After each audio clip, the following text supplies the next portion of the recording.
You say you want to be used by God, but you keep hiding. You want the platform, but you're afraid to stand up.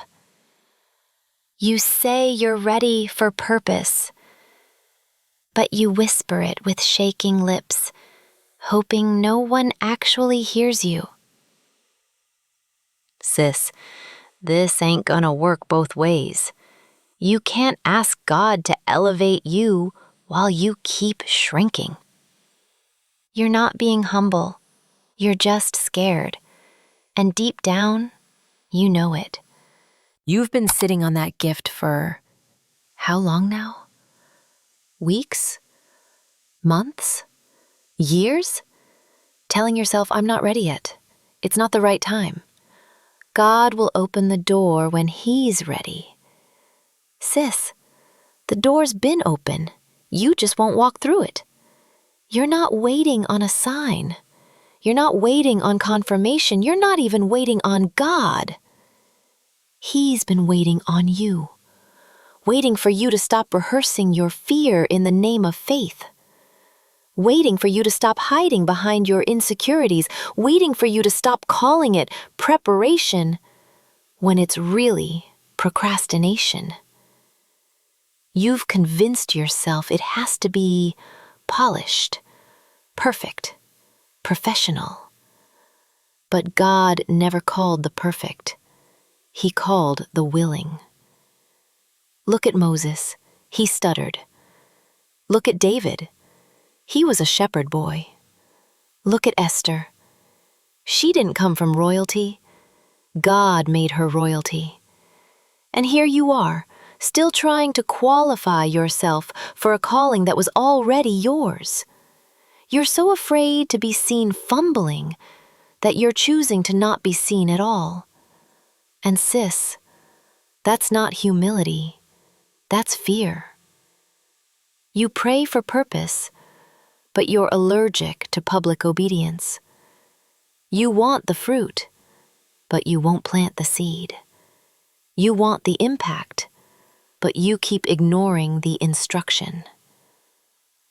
You don't need more time. You need more trust. You're waiting for clarity, but sometimes God won't give clarity until you start walking. That stage you're scared of, that blog, that camera, that mic, it's not about the numbers. It's about the yes. So the question is, how long will you let fear keep your gift buried? Do not despise these small beginnings, for the Lord rejoices to see the work begin. Zechariah chapter 4, verse 10. You know what's wild? Some of y'all have ideas that could heal nations, but you're sitting on them like God didn't put them there. You've told yourself, I just need more time, more money, a better phone, a bigger audience. Nah, you're not waiting, you're stalling. You keep saying you need to prepare, but how long do you plan to prepare before you finally obey? Can I be real? Some of y'all have been preparing for 5 years and still haven't posted the first video, still haven't launched the podcast, still haven't written the book, still haven't sent the application, but you're praying for God to use you. Sis, God doesn't use people who wait for perfection. He uses people who are available. What if the very thing you keep praying for, peace, fulfillment, clarity, is locked behind the obedience you've been avoiding? What if your peace lives on the other side of that post you keep deleting? What if someone else's breakthrough is buried in that story you're scared to tell? You don't need more time. You need to stop hiding. Because while you're overthinking it, someone else is out here moving in boldness with half your skill and double the faith. And guess what? God is blessing them, not because they were better, but because they had the courage to move. Meanwhile, your calling is sitting in drafts. You can't keep saying you trust God and keep walking like He didn't already give you the green light. Trust in the Lord with all your heart and lean not on your own understanding. In all your ways submit to Him, and He will make your path straight. Proverbs 3, verse 5 and 6. Let me ask you something real. Why are you still hiding? You know you're called.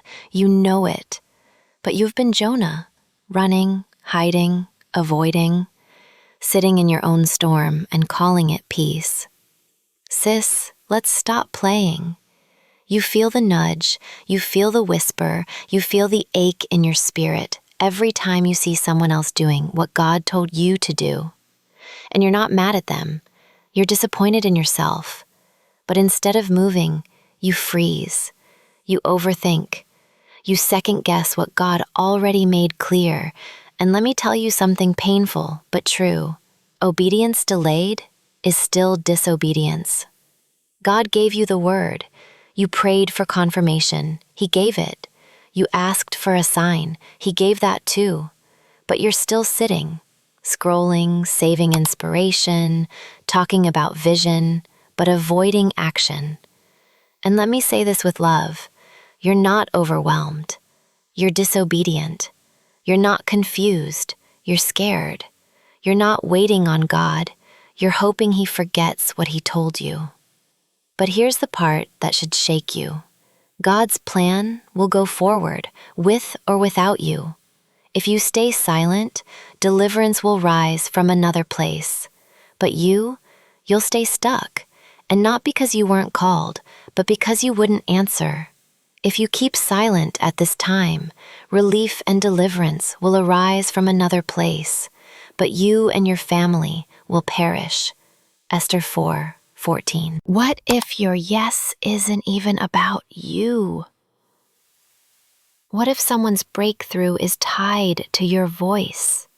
What if the message you've been afraid to share is the exact thing someone else is crying out to hear? You keep telling yourself, I'm not ready. But do you know how many women are praying for a voice like yours? Not perfect, not polished, just real. Women who are barely holding on, teen girls trying to survive shame, mothers who feel like failures. And you're holding the answer in your silence. Let me say it clearly. Your calling isn't just about you. It's about who's assigned to you.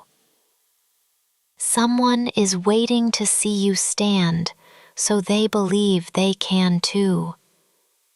And every day you shrink, every day you delay, every day you say later, you're not just postponing your purpose, you're postponing someone's healing. You think your story is messy? That's exactly why it's powerful. God doesn't get glory from fake perfection. He gets glory from scars that turn into survival, from women who say, I don't have it all together, but I'm still showing up, from women who lead with limp and still walk anyway. Your obedience is someone else's confirmation. Your voice is someone else's wake-up call, and your silence, it's costing more than you think. Let your light shine before others so that they may see your good works and give glory to your Father in heaven. Matthew 5:16. Here's the truth, sis. You were called before the fear. You were chosen before the insecurity. And that feeling in your gut that keeps pulling you, that's not imagination. That's God. He already placed the assignment in you. He's not waiting on a version of you that's more polished. He wants this version, the one with trembling hands, the one with doubt in her throat but fire in her belly, the one that keeps saying, God, I'm scared, but I'll go anyway, because that's who He uses, not the ones with the biggest platforms, not the ones with perfect plans, but the ones who simply say, yes, Lord, use me anyway. I don't care if your voice shakes. I don't care if no one claps. Post it, say it, start it, and trust that heaven is backing you up. This is your season to step up. This is your moment to stop hiding. You've cried long enough. You've delayed long enough. It's time. You don't need another sign. This is it. Answer the call. Not next month, not next year, today. Before I formed you in the womb, I knew you. Before you were born, I set you apart. I appointed you. Jeremiah 1:5. You don't need to be perfect, just obedient.